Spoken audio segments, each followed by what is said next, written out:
If your baby naps like a champ, but then 10 p.m. hits and they're wide awake like it's lunchtime, this might be why. Because there's a perfect nap setup that looks like the right thing. But it can quietly teach your baby's body. Daytime and nighttime are basically the same.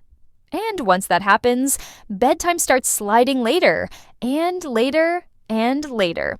In the next 3 minutes, I'll show you the 3-light fix that can help pull bedtime earlier, without changing naps, without silent house rules, and without any training tricks. And stay to the end, because there's one tiny evening light most moms forget. And it can nudge the whole night. What's really happening? Newborns aren't born knowing day from night. They learn it from light.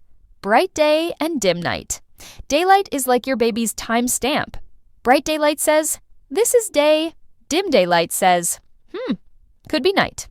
So when the day stays dim and naps happen in a pitch dark room every time, your baby's clock gets weak signals. Then bedtime can drift later. And suddenly 10 p.m. feels like 4 p.m.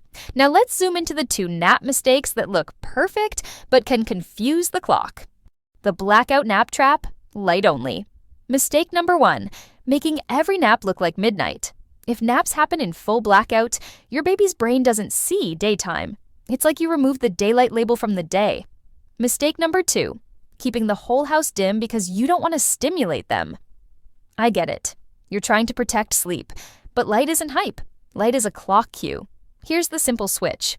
You don't need bright naps. You need bright days. The 3-light fix. Simple. Do this today. Step 1, make mornings loud in light, not in sound. Soon after your baby wakes up, open curtains.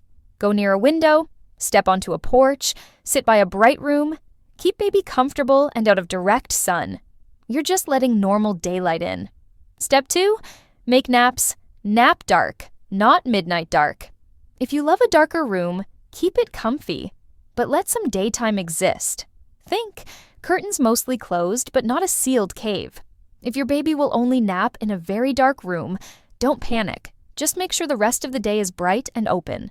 Step 3, start sunset mode in the evening. In the hour or so before bedtime, dim the house. Use one small light if you need it. And here's the big one. Try not to blast bright lights during feeds and changes, including a bright phone right by baby's face. Bright light at night can keep the night message from landing.